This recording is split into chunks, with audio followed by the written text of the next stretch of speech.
is violence. Storms are storms. But what the mainstream mind that we live with does not understand that in this age of electrical magnetism, from Uranus and Pluto and the Aquarian age, the individual violence and the natural violence grows and grows as we get nearer to the cusp of Aquarius.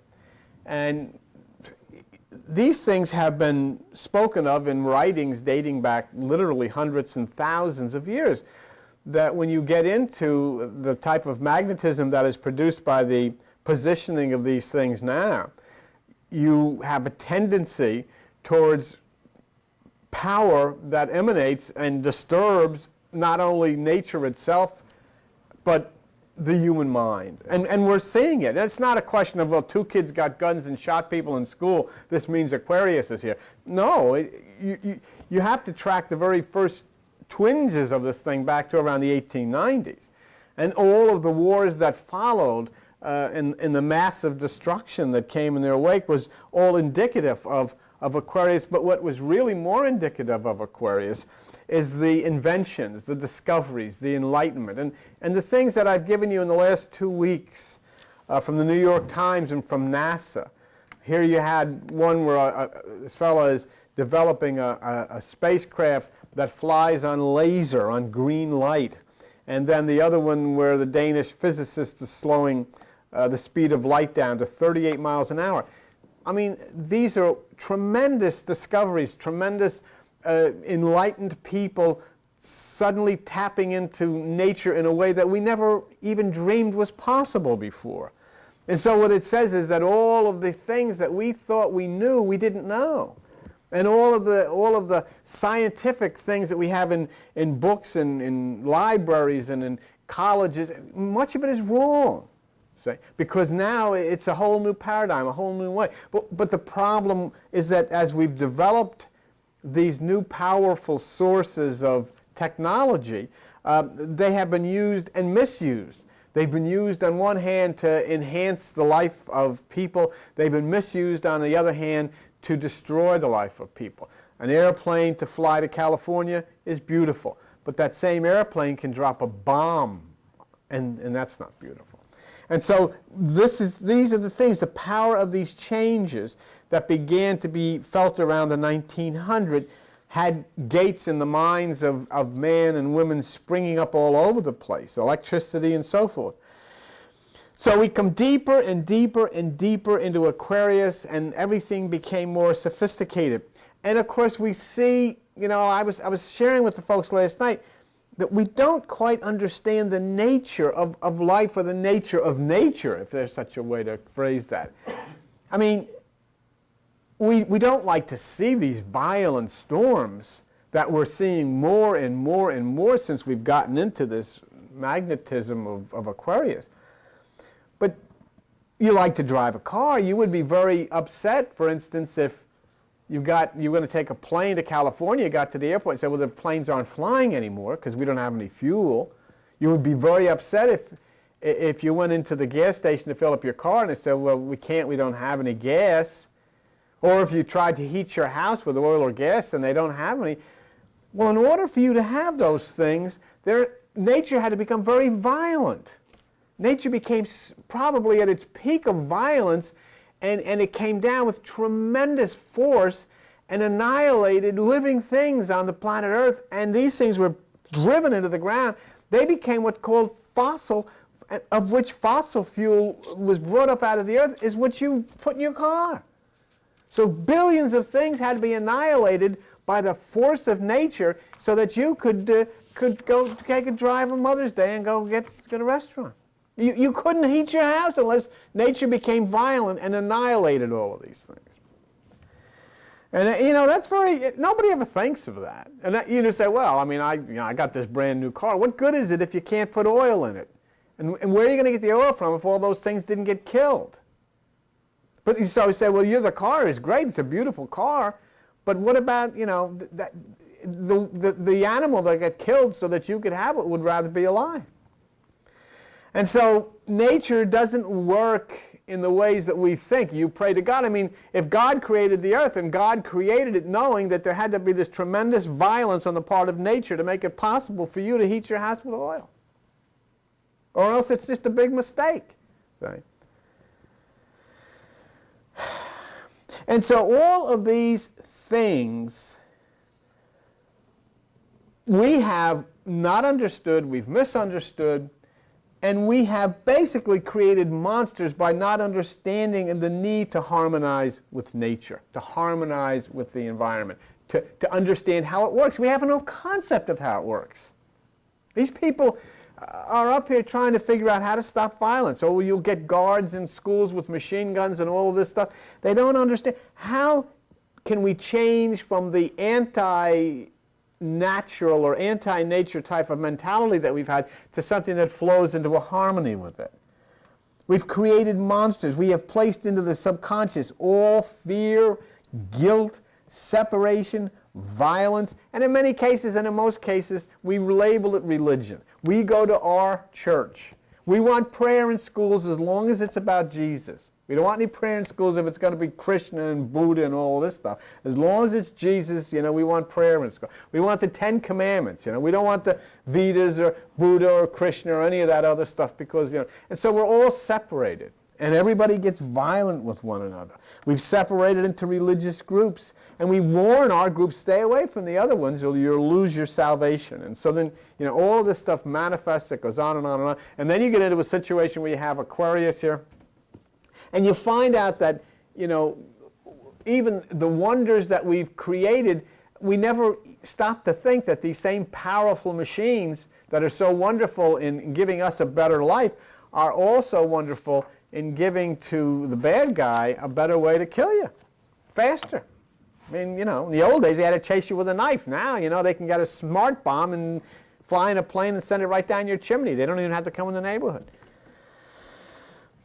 So, but what do? You know, because, you know, it's very difficult for people to accept this because people are born into these traditions. We are in this country, so everything in the United States is right. I mean, if you've been watching the television or reading the newspaper, the planes flew over Belgrade or wherever yesterday, the day before, and they thought this building was a munitions factory. Well, it wasn't, so they unleashed a missile and it blew it up, and it was the Chinese embassy.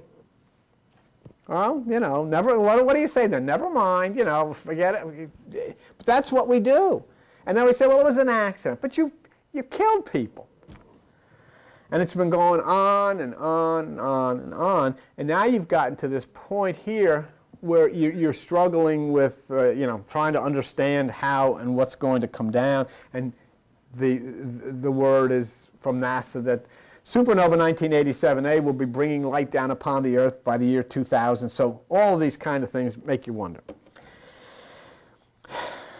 When you looked at that tornado last week, I don't know how many of you saw pictures of it. It was awesome. I mean, this black thing spinning across the Earth a mile wide, just obliterating everything. The dark, swirling, violent rage that was ripping to shreds everything in its path.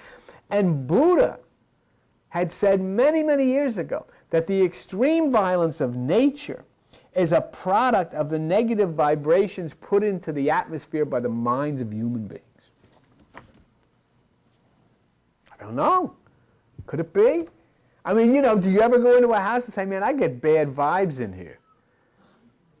You know, you ever been to a place where you got bad vibes or somebody gives you bad vibes?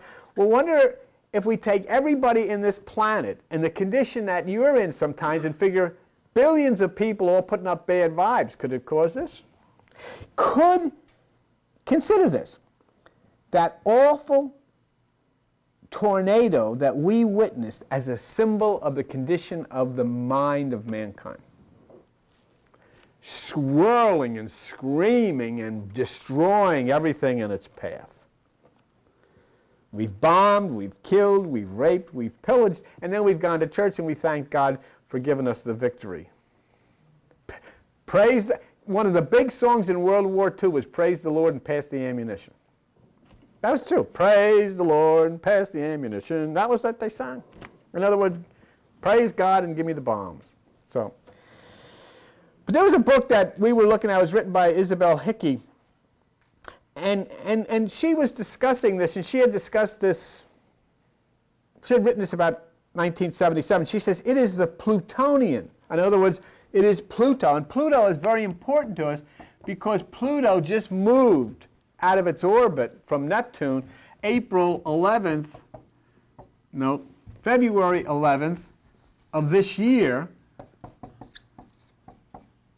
and then it ascended up to its highest point March 15th of this year. So Pluto has just made a radical move, and of course when you make a radical move, you're changing the whole makeup of the electromagnetic web, which is the cosmos. I mean, if everything is set up this way, where you've got, you know, like this, and that's the way it is, then the vibrations that come down are going to come down this way or whatever, and everything's fine. But if all of a sudden you take, for instance, this, and it moves over to here, well, then the whole thing is changed. It's not coming down. Now, instead of coming down, blah, blah, blah, it's coming down from here. So the whole web changes.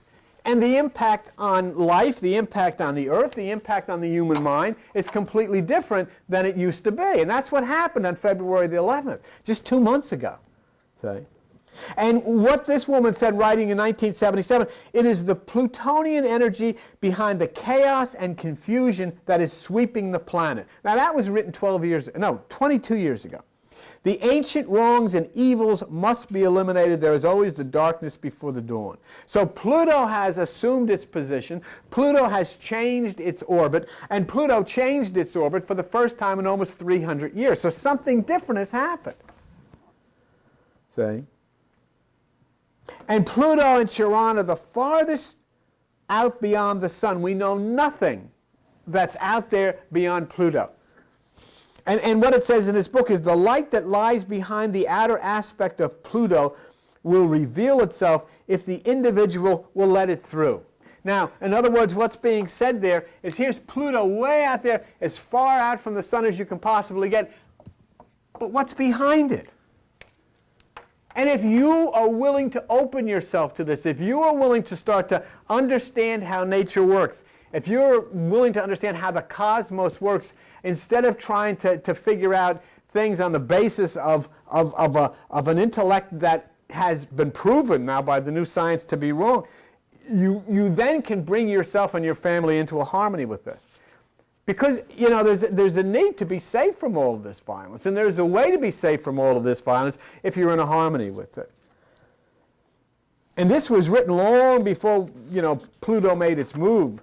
Your meditation brings you into a focus with the underworld of your very being. It wakes up your unconscious. It separates you from the systems out there. In this booklet it says, Pluto represents the underworld of the unconscious. It is an extremely powerful force which has rulership over the instinctive forces that lie buried deep in the unknown part of ourselves. And those are the parts. Here you had these two kids in Colorado, and they were going to school, and they were attending the prom, and they were doing all of the things that all normal kids did. Nobody had any idea that buried deep in the subconscious of these two kids, they were planning all of these things, until finally it exploded in all of this killing and all of this violence. It's amazing. Pegasus is the hippocampus to restore the memory to our true selves. We understand that that's the case, because Pegasus is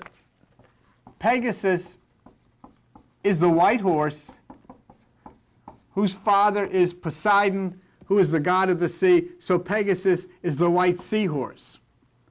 And Pegasus is sacred to the muses and the goddess Mnemosyne, who's the goddess of memory.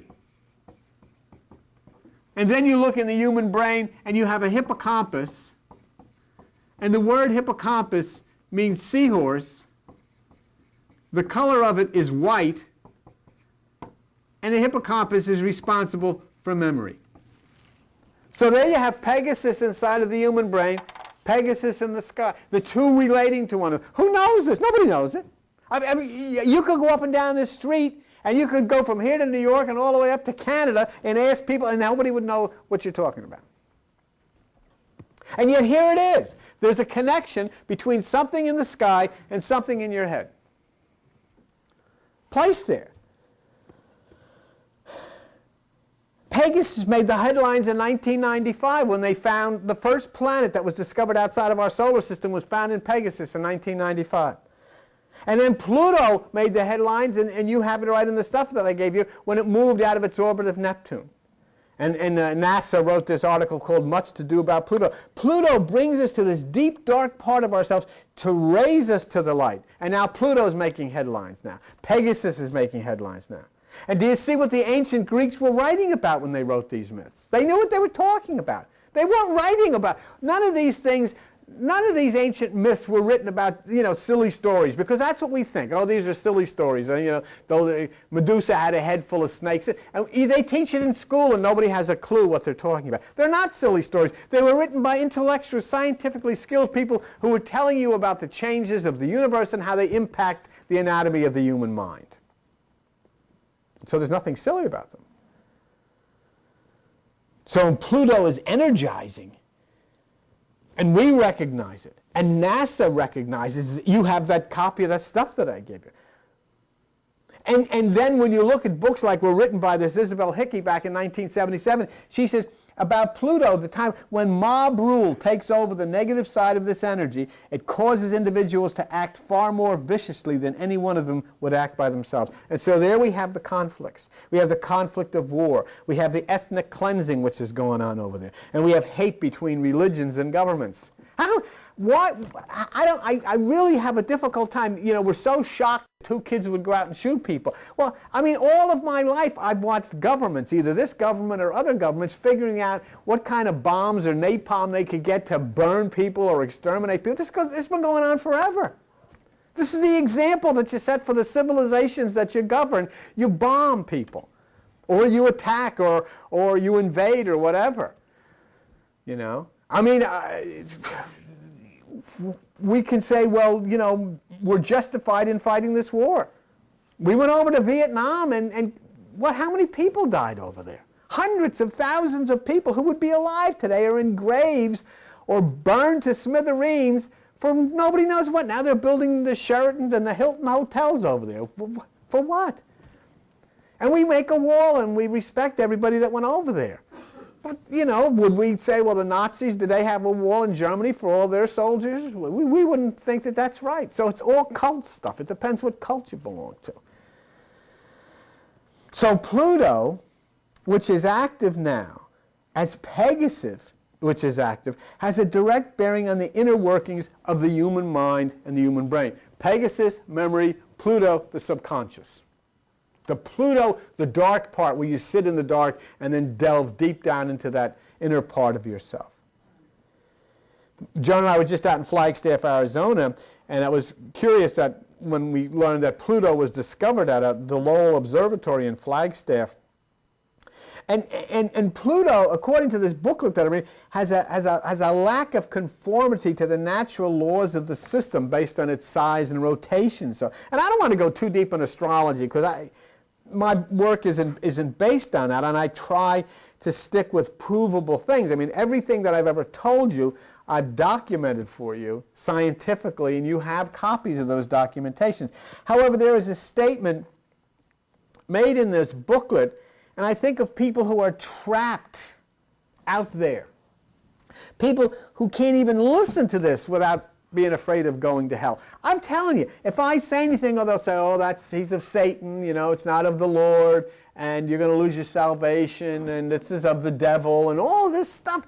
It is superstition that is the same as it was in the Middle Ages. It's no different. It's exactly the same. They're scared to death to even talk about anything because the cult told them that if you do, you're you're of the devil and Satan's going to get you and all this stuff. But this book said, what I thought was interesting, it said the term prisoner or captive planet is used in discussing Pluto. It is truly a dark planet. Clairvoyant investigation shows it to be a prison house for those who over eons of time have refused to take the path of evolution. And the path of evolution is meditation in the darkness of one's self. And religion refuses to follow that path, and Pluto becomes this house of darkness. So I wanted to look for a few minutes at where we are and what we are anticipating. through NASA and also by taking a look at this book. And to understand how that when a new planet is added to the hierarchy of, our solar system, it's a sign of a new step in the evolutionary process. And when Pluto was discovered, and we're concentrating a lot on Pluto because Pluto is the doorway to the next world. It is in the ancient Greek, it's Hades. And you say it's hot as Hades. It's the underworld. And Pluto wasn't discovered until 1930. And then Charon, the little gray man who ferries you across the River Styx, the satellite of Pluto wasn't discovered until 1978. But Pluto made its move on February the 11th, 1999, and then reached the point as the doorway to the next world on March 15th, 99. So its activity has been very recent, just very, very recent. And it was initially, when Pluto was discovered, it was called Planet X. They didn't have any name for it. And the Flagstaff Observatory asked for people to send suggestions, and there was an 11-year-old child by the name of Venetia Burney of Oxford, England, who sent in and said, I think you should call it Pluto. And it became Pluto. And hers was the first suggestion. And it was kind of suggested a little child shall lead them. But that's how Pluto was named. It wasn't named, I always thought, oh, this was named by some great person into the mythologies or some great scientist. No, it was named by an 11-year-old kid from England. And this basically, from the book by Hickey, says the great work of Sigmund Freud and Carl Jung opened the realm of the unconscious for investigation. And they did. I don't know how many of you have ever studied the works of Carl Jung, but it's very interesting. I'm trying to think of which book it is. There's a little paperback book about the mind written by Carl Jung I'll get the name of it for you and refer it to you. But Pluto, when Pluto was discovered in 1930, it heralded a new day for thinking and feeling. It was the recognition, and this is what Pluto kind of brought forth from people who had written about it, in its earliest time when it was early discovered, that our fears were projections of our own unconscious, and it served as an impetus for people to try to deal with the hidden side of themselves. And then it basically, what she says in this book is the negative Pluto can be the most violent of any planetary radiations now known to man, and the higher side of it can illuminate to new cosmic consciousness. The scorpion who would rather sting himself to death than forego pain and the pleasures of stinging is the symbol of the lower aspects of Pluto. And the phoenix bird rising from the ashes of the dead self is the highest part of Pluto. I don't know how many of you are aware of the legend of the phoenix bird, but the phoenix bird is what rises out of the ashes, out of the fire. And if you look on page 45, if you had this stuff with you, on page 45 of this material, you'll see a reference to that, and it's a reference you could use for the, but in ancient Greek mythology, the phoenix is a mystical bird associated with the Egyptian sun god Ra. Now what's interesting about that is that it is associated with the pyramid. And I want to show you something about the pyramid which many people don't understand. The pyramid is not some place where they just bury dead bodies. The pyramid is the human brain. And the pyramid is the human brain lining up with Orion and Isis. They had it perfectly situated. But there's something interesting about this. If you look, and if you know anything about the language, the word pyre, P-Y-R-E, means fire. And the root of it is P-Y-R, which is fire. The second part of the word is A-M-I-D, which means in the center, amid, in the center. Pyramid is the fire in the center. Basically, that's what it means. And the fire in the center is the pineal gland of the brain.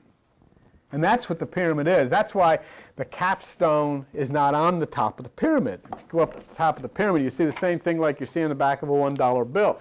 Pyramid goes like that.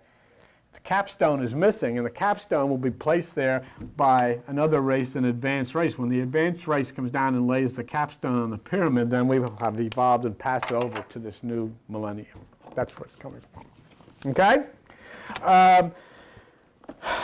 So with the wars that you've experienced in your own life, forgetting the wars that you've experienced, with the ethnic cleansing and bombings going on, consider this when you talk about kids calling themselves the trench coat mafia and shooting people. Consider what she says in this book.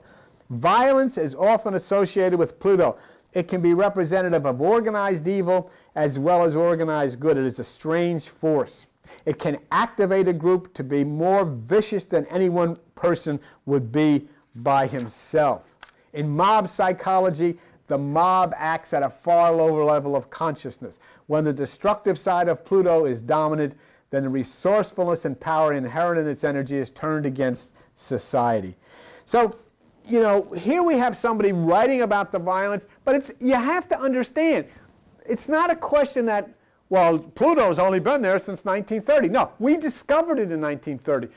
Somebody found it in It's been out there for millions of years. It's been having its effect for millions of years. But when it used to have an effect on violence, they used to come and the one group would line up over here with their swords and their shields, and the other group would be over here, and they'd charge down the hills and they'd kill each other. Who cares? I mean, it's a bunch of soldiers killing. But it's not the way it is anymore. Now the violence takes on these missiles and smart bombs and atomic bombs, and everybody gets involved. It's no longer limited to soldiers. One of the great statements of the time was written in the Bible, and it quotes Jesus in Matthew 24:15, saying, "When therefore you shall see the abomination of desolation stand in the holy place, then let them which be in Judea flee to the mountains." And, you know, I don't think that too many people, when they read these things, really understand what's being referred to. But the point is, the mountain is the higher part of your consciousness. That's the mountain. Okay? And it's talking about the abomination, which is the horror of desolation. And there's nothing there. Well, when you finally have reached the point, when you find out that this is a terrible thing, that holy place inside of you, which is the higher mind, is desolate, then you better go to the mountain. In other words, you better lift yourself up into the higher realms of consciousness. You better get your meditation. When you become aware, and you are aware that it is a horrible thing to have that inner part of you, which is the God part of you, desolate. And it says here, when you see that, then let them which be in Judea flee into the mountains. They that are in Judea. Who's Judea? Judea is from the word Judah. And Judah is a tribe that in the Old Testament were positioned in the desert at the east side at the point of the rising sun. They were the tribe of light. They were called the children of light. This is the tribe of light. Those that are in the light, okay, what does it say? Them which be in Judea flee into the mountains. Those that are in the light, those that are enlightened, lift yourself to the higher part of your own consciousness, of your own self. When you talk about, I don't know how many of you, I don't know what page this is on in the little Bibles that you have, but if somebody could yell out, if you look at page, for those of you who haven't seen this before, I'll show you the tribe of light. Look at the book of Numbers. In the book of Numbers, Numbers chapter 3. I don't know what page, if you can find it, but if you can't. In Numbers, forget Numbers chapter 2, and verse 3, it tells how many people are in the tribe of Judah, which is the tribe of light. And it says, and on the east side, towards the rising of the sun, shall camp the standard of Judah, because they were the tribe of light. And then verse 9, it says, all that were numbered in the camp of Judah were 100,000. Okay, 100,000 and 80,000. 4 score is 20,000. A score is 20,000, so 4 times 20 is 80,000. Okay, 180,000. 6,000 and 400, which is 186,400. And the number of people in the tribe of Judah, which is the tribe of light, is the constant speed of light, 186,400. It's in the Bible. And these people have had churches for 10,000 years, and not one of them has ever noticed it. Not even commented about it. It means absolutely nothing to them. And yet it's there. So basically what's being said here is when you realize that that part of you, which is the God part of you, which is the part of the mind where you raise yourself above the thoughts, is desolate. You've never been there. You've never known about it. Then, when you have been enlightened, you are from Judea, you've been enlightened, then flee to the mountain, raise yourself to the higher parts. Raise yourself to the higher. This is what I'm asking you to do now. To people to realize that that beautiful part, the God part of the mind, is desolate, then as you become enlightened to this fact, raise yourself up to this higher realm. And we got this 5-second meditation, 5-second meditation, which can now include everybody in it. People, don't have to come and sit at a long meditation. 5 seconds, anybody can do. Even people that think I'm completely nuts can do this. Because you just close your eyes, say, I'm watching myself, hold your breath for 5 seconds. You can do it anywhere. So that means everybody in the world can do this. And if everybody in the world does it, then the vibrations, which are negative energies pouring into the atmosphere, will start to become positive energies pouring into the atmosphere. And then it goes on in Matthew 24 and says, and then shall appear the sign of the Son of Man in heaven. Then shall appear the sign of the Son of Man in heaven. Any one of you can go out of here, go home, open up a dictionary, Webster's dictionary, Funk and Wagnall's dictionary, whatever, open up a dictionary and look up the word Uranus. And Uranus is the planet which is controlling everything, is exerting all of this energy on the world today in this Aquarian age. And if you look up the word Uranus in your dictionary, you will see that it means in English son of. Son of. And who is Uranus son of? Son of man. What does that mean, son of man? According to the myth, Uranus is the son of Gaia, which is the earth, which gives birth to man, which gives birth to woman. Uranus. And then shall appear the sign of the Son of Man. It is Uranus. And don't forget, the Bible was written in Greek. And the word Uranus in Greek means heaven. And the Bible has Jesus saying the kingdom of heaven is at hand. Well, if you had a Greek Bible, it would say the kingdom of Uranus is at hand. It's there. It is so frustrating, when people cannot see what was written for them and is here for everybody to see. And how can you possibly sit? Here you are, sitting on this planet called Earth, and you got all this stuff all over the place, and things are screaming, and black holes, and supernovas, and things are... And you say, oh, well, that doesn't affect it. How can you possibly even conceive that you can sit on this planet and none of this magnetism affects you, yet it's screaming through your body every second? But they don't even give it a thought. They don't even discuss it. They're not allowed to discuss it. They can't have it in their church. They can't have it discuss it, because then everybody say, oh, that's of the devil. That's astrology. Uranus, who is returning now, according to the myth, was chased out of here by his son, which was Saturn. In your Bible, when you open the books of your Bible, open the pages of your Bible, everything that you see referenced to Satan is talking about Saturn. Uranus was chased away by Saturn and became the ruler of the earth. In other words, Satan is ruling of the earth. In other words, Saturn was ruling the earth. But now this change is coming, and the violence is the war between the two psychological entities screaming for the control of the human mind, Uranus and Saturn. God or heaven and Satan. Good and evil. And that's why the struggle is going on now. And that's why you see so much of the violence what's going on now. Because something real is happening in the universe. There's nothing up there named Saturn. There's nothing up there. We gave them those names. Somebody gave them those names. The question is, these are real, big, powerful, screaming, violent entities of cosmic reality. And it's going on. Just like the weather. When one force comes up against another force, that's why that tornado the other day, one force coming up from the south met another force coming from the north, and you had all hell break loose. Okay, that's on the earth, well, what's going to happen when you have it in the cosmos? One source, a force here, one force here, and they collide. And it's, oh, well, and nobody talks about it. Nobody even considers, could it possibly be anything to do with that?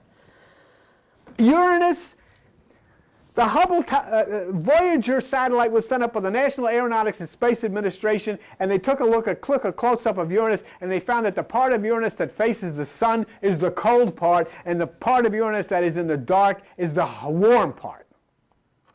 And coming off the back of Uranus is electromagnetism like the tail of a writhing snake. It is absolutely, totally different than anything else in the cosmos. And this Uranus signals the great Passover, because when the sign of Uranus starts to return as the controlling aspect, it starts to push the sign of Saturn or the sign of Satan away. So Satan will then no longer be controlling the universe and the earth. Uranus will be controlling the earth. And then this is the point where you start looking, and they said to Jesus in Luke 22:10, what's going to be the sign of this Passover from Satan to Uranus, or from Saturn to Uranus, or from the old to the new? And he said in Luke 22:10, behold, there shall a man meet you bearing a pitcher of water. Follow him. Who's the man with the pitcher of water? Aquarius. Follow him into the house. What house? The house of Aquarius. And he'll show you a large upper room. Where's the upper room? Up here. Furnished. You don't have to bring anything. You don't have to bring any of your Bibles. You don't have to bring any of the Course in Miracles. You don't have to bring any of your catechisms. You don't have to bring any New Age stuff, Old Age stuff. You bring nothing. Nothing's required. Just bring yourself to the upper room. The higher realms of the divine mind furnished. And so the chaos and confusion that the world is experiencing is specific as to the time of the Son of Man, which is Uranus, which is now. And I'll tell you, it doesn't, I mean, you know, there's baseball games today. Today is Mother's Day, and they're out having flowers, and then people are getting married, and, you know, and their weddings are doing all this stuff. And it says right there, right after it talks about, you'll see the sign of the Son of Man. And it says, Matthew 20, for as in the days that were before the flood, they were eating, drinking, marrying, until the day that entered, and nobody knew until the flood came and took them away. So also shall the coming of the Son of Man be. And who's the Son of Man? Uranus. And he's coming. And he's here. And so it's all written. Now, who wrote this? Some holy guy? Some religious guy? Forget about it. It was written by the same people that wrote you about Pegasus, the same people that wrote you about Pluto, the same people that wrote you about Andromeda, are the same people that wrote this, and these were the ancient Greeks, who weren't ancient Greeks at all, who were people that came from another place. And so they're talking about, I mean, come on, if you want to prove their validity, you want to prove, I mean, we can absolutely prove without a shadow of a doubt, and I can prove right in this room here, that there's no question whatsoever that what they said you have to take with great seriousness, because when they talked about Hades, Pluto, and Charon, it was a silly story. Pluto is the doorway to the next world, and Charon is a little gray boatman that takes you across the river Styx. Oh, it's just a story. We don't know nothing about that. Who cares? That's a silly story. It's just a Greek myth. Don't pay any attention to that.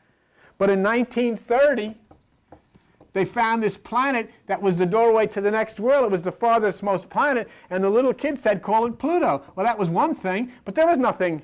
There was no little gray man. So, but in 1978, a guy named McNeil discovered something orbiting Pluto, and he says it's a little gray satellite. 1930, they found Pluto. 1978, they found this little gray satellite. This guy's wife's name was Charlene. It became Charon. Pluto and Charon are right where they said they were going to be 3,000 years ago. And you have, and I gave it to you, a picture on page 106 of Pluto and Charon from the Hubble Space Telescope.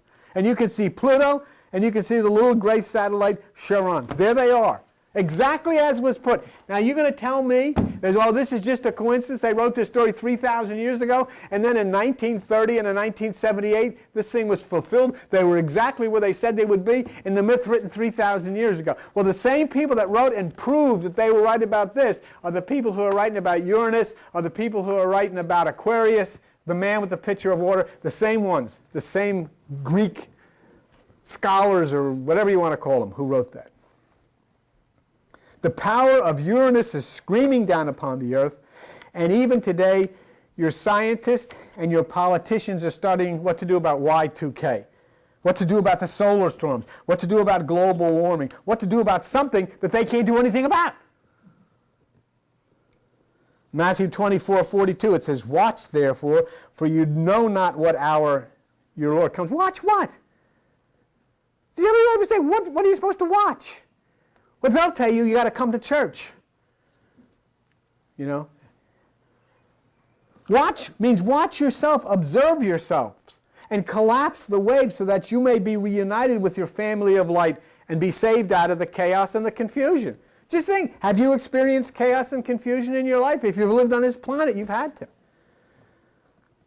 It says in Mark 13:35, "Watch therefore, for you know not when the master of the house comes." Who's the master of the house? Aquarius. The house of Aquarius. Midnight, or cock crowing in the morning, lest suddenly he finds you sleeping.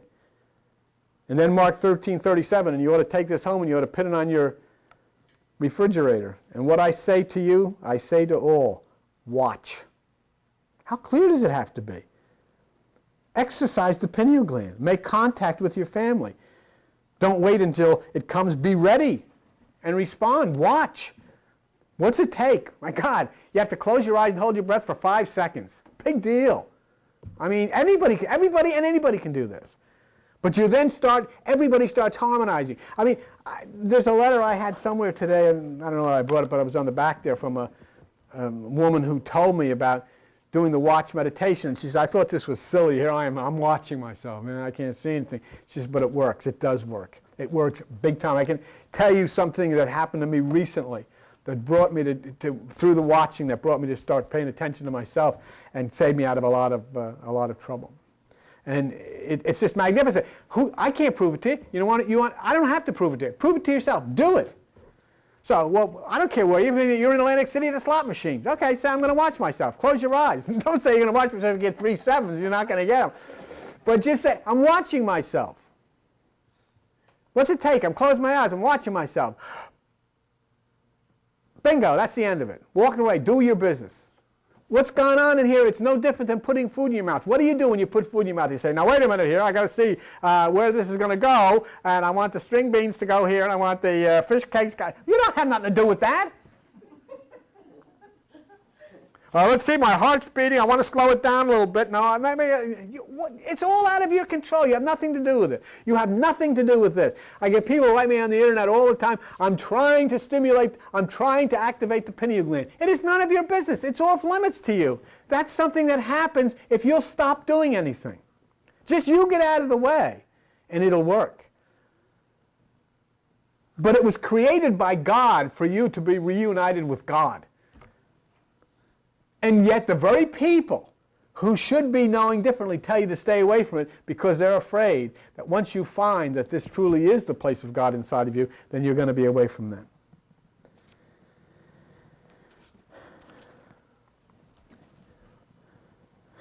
If you look on page, the worst part is you don't bring this stuff. I know you don't bring this stuff, but you know, that's somebody you bring this stuff. If you look on page 73 of this information that I gave you, this stuff. If you look on page 73, you'll see Uranus. Uranus at the very bottom of the page. Look at it down at the very bottom of the page. The earliest supreme god, a personification of the sky god, who was the son and consort of Gaia. The son of Gaia. Son of the earth, son of man. So this directly confirms the Bible statement that the chaos and confusion with Matthew 24 will come during the appearance of the Son of Man. That's Uranus. If you look at page 94 of this material, you'll see under Aquarius, okay, where it says that Uranus is a planet of change and disturbance. Uranus, the planet of change. I've got it in big letters. I've got the font, the letters increased because it says Aquarius is ruled by 2 planets, Saturn, which is Satan, and Uranus, the planet of change and disturbance. You can see that. Notice that it also says the influence of Uranus leads to a disrespect of tradition and to shocking people. That's good. You know, it says there, Aquarians do not respect tradition and they enjoy shocking people. And I think that's terrific. And that's what's necessary to do. And one other important thing that you'll see on page 94, that Uranus and Gaia came together, okay? So we have Gaia, which is the earth, and we have Uranus, which is heaven, or the son of God, and they came together and they gave birth to the Cyclops, which is the single eye. The pineal gland of the brain. So here's the pineal gland of the brain being referred to. And that's what the Cyclops represents, the power of the single eye, the power of that center eye. So Uranus is the father of the single eye. And the single eye, which, as we know, produces the melatonin, which people sell. So just coincidentally, when we think of this, now let's stop for a minute. Look at me for a minute. Where have we come from? Here you are. We've talked that Jesus as the Son of Man is a sign. Uranus is definitely back and exercising great influence on the earth. When you see the man with the pitcher of water, it is Aquarius. That has fulfilled itself. Gaia, the earth, we understand that. And now Pluto, we talked about Pluto, and Pluto just made its move February the 11th, March 15th. Okay, everything is right in order. And then we found out that Uranus and Gaia, the earth, gave birth to the single eye, the Cyclops. Okay? Isn't that interesting? Because something happened and the Cyclops were involved in this raid upon the earth and changed the whole thing. And isn't it interesting that the single eye, which is the Cyclops, is now looking down on you, and it's called Supernova 1987A. What in God's name more of a single eye could you want than that? And the eye is green. You know, the funny thing is, people say, oh, you know, I wish I get somebody could prove some of that. How much more can you prove? This is on the front page of National Geographic, for God's sakes. See, you talk about Uranus, he's there. Talk about Gaia, you live on Gaia. And now you talk about they gave birth to the Cyclops, the single eye, and there it is, smiling down on you now and about ready to unleash magnetism in 2000 and 2002. Oh, wow, you shouldn't try to say that, you know, scaring people about that. Hey, what does it say on page 99, Hubble Space Telescope, National Aeronautics and Space Administration? The debris is expected to collide with the inner ring as early as the year 2002, and this will light up the dark nebulosity, a final burst of light that will be visible on the Earth in 2005 or any time. I didn't say it. The scientists at NASA said it. So nobody pays, and of course nobody pays attention. We go to church. Nobody pays any attention, which is fine. So Uranus in Greek means heaven. As the Bible says, Jesus says, the kingdom of heaven is at hand. In Greek, it is the kingdom of Uranus. And how appropriate in your Bible. It talks about that thing which Christians fear and say is evil, Kundalini. And I saw in the right hand, it says in Revelation chapter 5, verse 1, and I saw on the right hand, which means the right hemisphere of the brain, of him who sat on the throne, which means that higher realm of human consciousness, a book, the book of life, written within you, and on the back side, your spine, sealed with 7 seals, the 7 chakras. That's in the Christian Bible. But of course, we're told that, you know, this is an evil thing of the devil. Uranus is the 7th planet from the sun. How appropriate. It is the 7th chakra. Uranus is surrounded by a magnetic field comparable to the Earth, but Uranus has trapped within that field an extremely strong radiation belt. And the magnetic tilt of Uranus causes Uranus to be swept back, and the magnetism is swept into this tremendous tail, and that tail is twisted like a corkscrew, so the magnetic field put out by Uranus is extremely erratic and affects whatever it touches. And by the way, Uranus is green. Do you have your green light on? Did you look last week on the stuff that I gave you last week?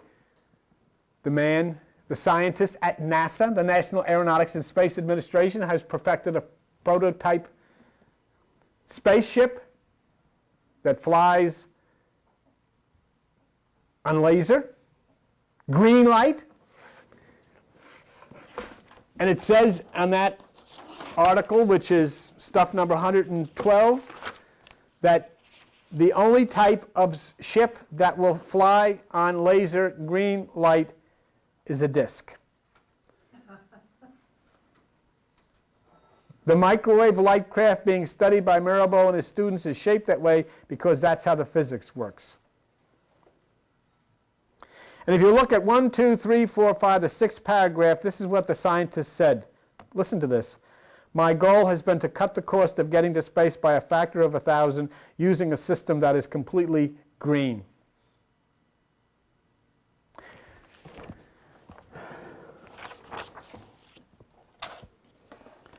And Kanabi looked at Luke Skywalker and he said, put down all of your computers, get rid of all of your machines, find it within yourself, and go out and conquer the darkness.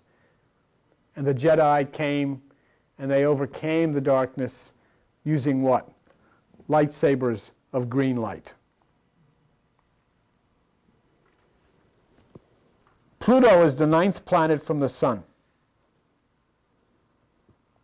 It is a planet of disruption and revolution and takes its place as the doorway to the next world. I'll leave you with this. One of the interesting points about Aquarius is caught up in this realm of gay rights that people have so much of a problem with. I guess there's nothing more irritating to, straight people of the world than to see the gays marching down the street. It becomes a phenomenon. Like women's lib, gay rights is a phenomenon in what we live in. But I'll remind you something. There was a very sweet, young, handsome boy. He was really cute. And Zeus, who was the god at that time, he would go either way. He liked his women, but he was not aloof to men either. Well, anyhow, he had an eye for a young boy named Ganymede, Ganymede, and he swooped Ganymede off the earth and brought him up to heaven, where he became the cupbearer for the gods. And it was a homosexual situation. He did such a great job that Zeus called him in and said, Ganymede, you have pleased us in every way. And because you have, I am going to make you a great constellation in the sky. And he became Aquarius. And the heavy influence of the gay community cannot be overlooked as we understand fully the nature of the man with the pitcher of water. Okay, we'll continue on with this, and we'll get back to you, and I would encourage you to do that 5-second meditation, which says, you close your eyes. Why should I close my eyes? To shut out the outside. You hold your breath. Why should I hold my breath? To shut down the thoughts of the mind. You tell yourself you're watching yourself. Why should I tell myself I'm watching myself? Because at that point you will collapse the wave field inside of your brain to a particle which can then line up with the pineal gland and collapse the magnetism coming as a wave so it can come as a particle and commune with you, between you and the universe. So you have an explanation of why you close your eyes, why you hold your breath, and why you tell yourself you're watching yourself. And why only 5 seconds? Because this phenomena comes like lightning from east to the west in the twinkling of an eye.